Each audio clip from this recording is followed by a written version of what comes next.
Hey guys, it's Casey. Welcome back to my channel. Today I'm going to do something I don't think I've ever done on my channel in this way, but I'm going to do kind of like a book review, and I'm going to do it on this particular book because I have a lot of thoughts on it, and it's kind of popped up in the mainstream society. I don't know. A lot of people are talking about this. So I'm going to talk about the book I'll Be Gone in the Dark by Michelle McNamara. It's one woman's obsessive search for the Golden State Killer. So, if you've never heard of the Golden State Killer, he was a rapist and a murderer back in the late 70s and early 80s in California, in both Northern California and then Southern California. And then he was, why it's in like the mainstream of society is because about 2 weeks ago, or 3 weeks ago, at the time of this filming, he was caught alive, like they found out who he was. So he's like a 72-year-old man. He still lives in like the Sacramento area. So they got him, and so hopefully he'll talk and say if he did any other crimes, and maybe give the families a little bit more closure.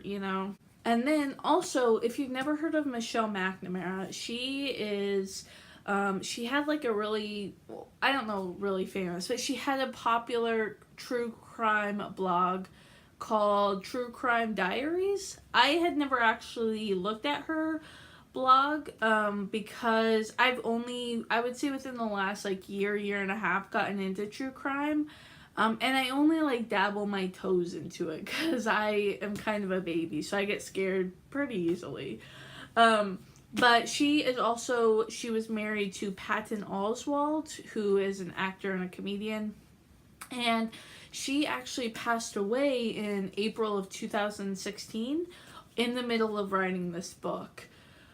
And that's, it's very apparent. I don't know. I'll get into that later on, but they do kind of discuss it in the book.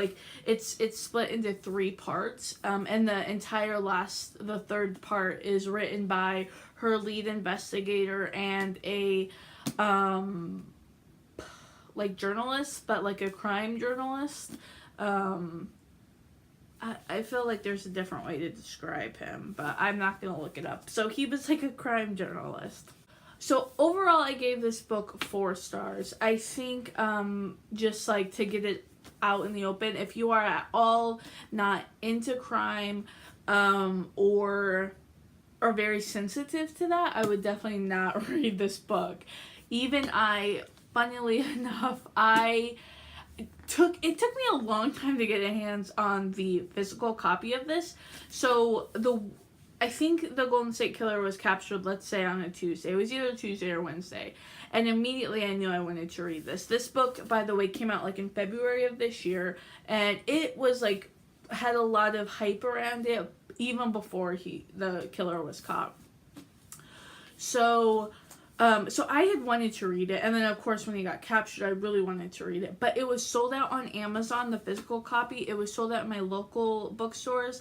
I could not get a hold of it.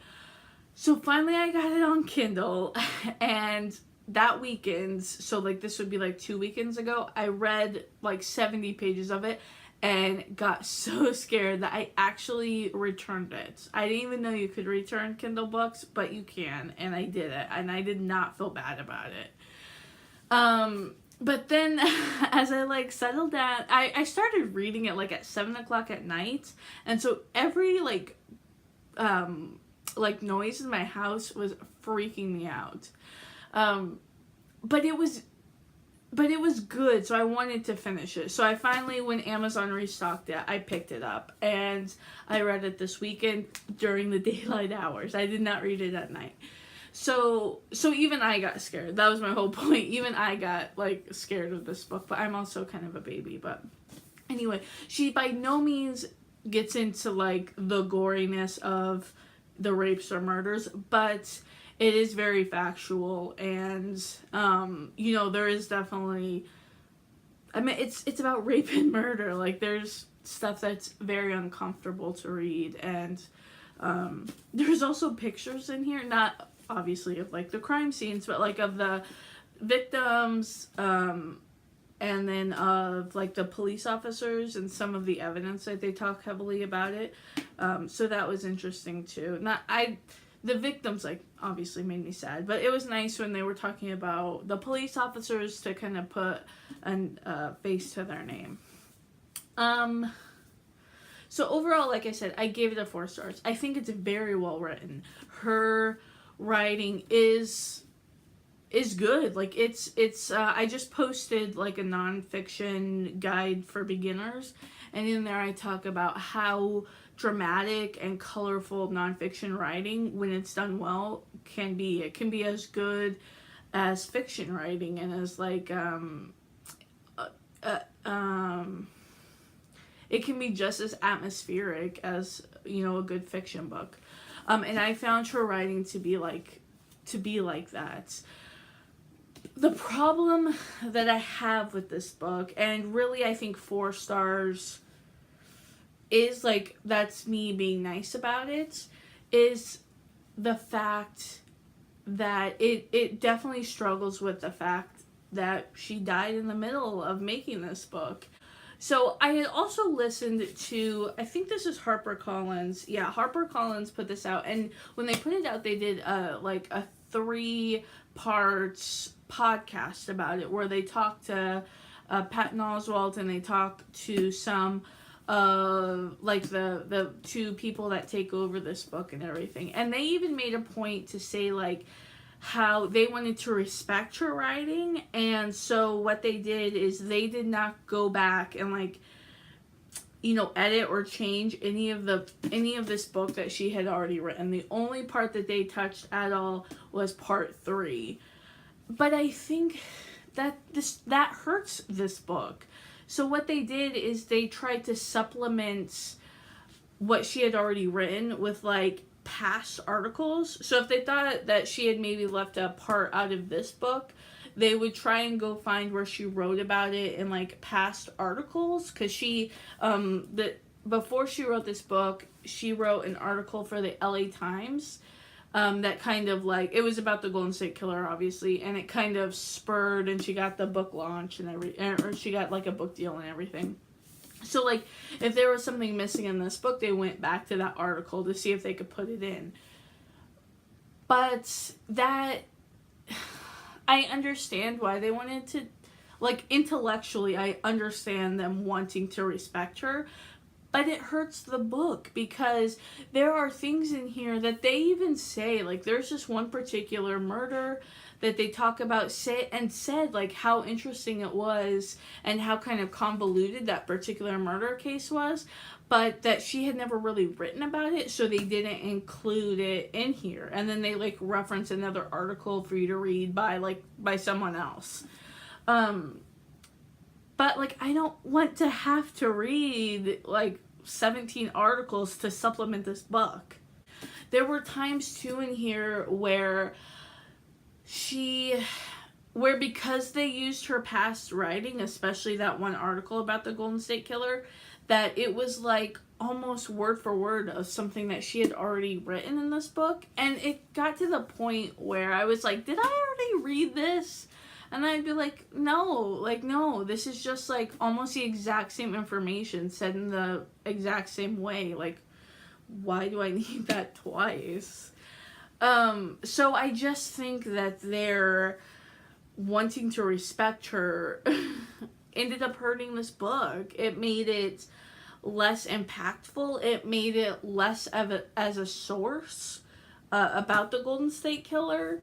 One thing I also didn't particularly like the choice that they made on this book was that it was not in chronological order. So how his crimes worked out was he like was a ransacker, and then he escalated to rapes in Northern California, and then down to Southern California where he did his murders. So that timeline of of years and like crimes didn't follow in this book. Like it started talking about like the rapes and the ransacking, then it went to like the murder, and then it went back talking about the rapes. It was very hard to keep it all in line. That was difficult. And they do have some material at the beginning. They do have like this map. It's hard to tell, but this is like a map of California, and here's like LA where the Southern California crimes happen, and up here at Sacramento. I just wish that there was like a little more detail of this, because I would say I'm originally from Nevada, so I would say I'm like pretty like well versed in California, and even I was getting confused on like where all these places were, especially all the ones that were in Sacramento, because it goes like county by county, and then it also talks about like essentially like suburbs or neighborhoods of Sacramento, like Citrus Heights. Citrus Heights isn't on here. You know, and it's where a lot of his crimes took place, and it turns out that that's where the killer actually lived. So I just wish that this would have been a little more detailed, because if you're not like heavily know a lot about California, both southern and northern, it's very confusing about where these activities are taking place.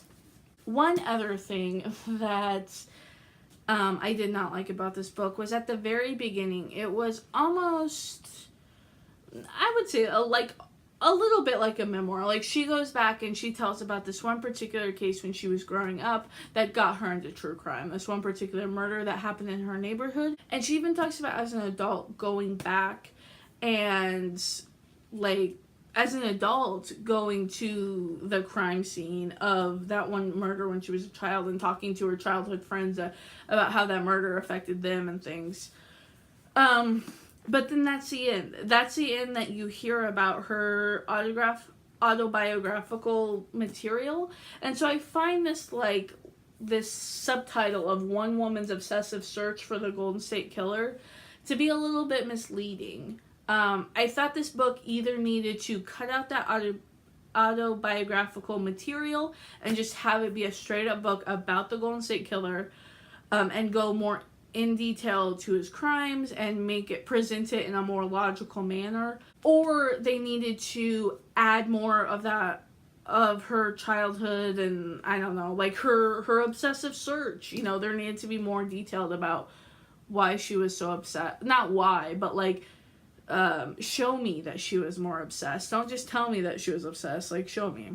Also, I think this would have been, because this was written and printed before that's like my new slogan, written and printed. Anyway, this was written and printed before he was caught. So I wish that they would have talked more about like suspects or conspiracy theories, or not that they could name names, but I just would have liked more of the mystery, I guess, because it really talked about like his crimes, and it did do like interviews with investigators, like both some of the original investigators and some of the people that were investigating it, you know, in the 2000s and current day. But that was more of going crime by crime. That wasn't more like, here are some possibilities. Maybe he was in the military, maybe, you know, things like that. Like who it could have been. So yeah, overall, I think if you're into true crime, if you are all interested in this case, definitely read it. I think it's a great start. But I guess it just wasn't everything I wanted it to be. I wanted it to be more of a complete guide to the Golden State Killer, and less like a half guide, half autobiographical, half a like unfinished book. So yeah, it just wasn't what I wanted. It just wasn't what I wanted. I had very high hopes for this book, and it just fell short by no faults of anyone. Like, if I was the editor, would I have done stuff differently? Yes, I would have finished the book, but that, you know, that's my own. I am glad that I got the physical book. I don't know if I'll necessarily reread it. I think what I'm eager for is, because you know that now that he's been caught, there's going to be more books about it, and probably more complete books, because they're going to know who the killer is, so they'll be, more complete. So I think I'm kind of waiting for those books to kind of finish this book and kind of fill up my knowledge for the Golden State Killer, if you will. The one thing it did make me want to do is they talk about the book The Zodiac, which I've of course heard of the Zodiac Killer, but I've never actually read the book Zodiac. I forget the author's name. I'll leave it linked below. But that's kind of a similar vein. It's written by a journalist, and he evidently gets very consumed in trying to figure out who it was. And I believe that the movie Zodiac with like Mark Ruffalo and Jake Gyllenhaal was loosely based on the book and obviously the murder. So she references this book about how obsessed the author becomes in kind of figuring out who the Zodiac Killer, because that's a unsolved serial killer as well.